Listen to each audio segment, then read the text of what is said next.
नमस्ते एभ्रिवान। आज चाहिँ म ओमानमा डाक्टरहरूको लागि वर्किङ इन्भाइरोमेन्ट कस्तो छ, यो देश चाहिँ सेफ हो कि होइन, यहाँ चाहिँ डाक्टरहरूले एनुअली चाहिँ कति दिन एनुअल लिभ पाइन्छ भन्ने विषयमा बनाउन गइरहेको छु। धेरै साथीहरूको जिज्ञासा रहेको कारणले गर्दाखेरि यो भिडियो बनाउन गइरहेको छु म। अब ढिला नगरी सुरु गरौँ है त। यो ओमान भन्ने देश चाहिँ गल्फमा अवस्थित एउटा मुस्लिम देश हो। यहाँनिर काम गर्न एकदमै सेफ छ। यो देश भनेको एकदमै शान्त, एकदमै सेफ कन्ट्री हो।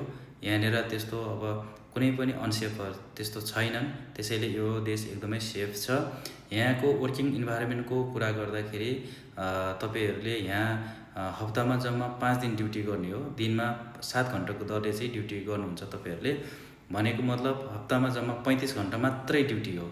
भनेको महिनामा जम्मा 20 देखि 22 दिन ड्युटी गर्नुपर्छ तपाईहरूले यहाँनिर। त्यही भएर वर्किङ इन्भाइरोमेन्ट एकदमै राम्रो छ। यहाँनिर स्टाफहरू पनि सबै कोअपरेटिभ हुन्छन्, एकदमै राम्रो छन्। त्यसै कारणले गर्दाखेरि म चाहिँ एकदमै यो वर्किङ इन्भाइरोमेन्ट पनि एकदमै राम्रो भन्छु र यो देश पनि एकदमै सेफ भन्छु। अर्को कुरा म एनुअल लिभको बारेमा बताउन गइरहेको छु। एनुअल लिभ चाहिँ वर्षमा तपाईहरूले यहाँनिर 48 दिन पाउनुहुन्छ।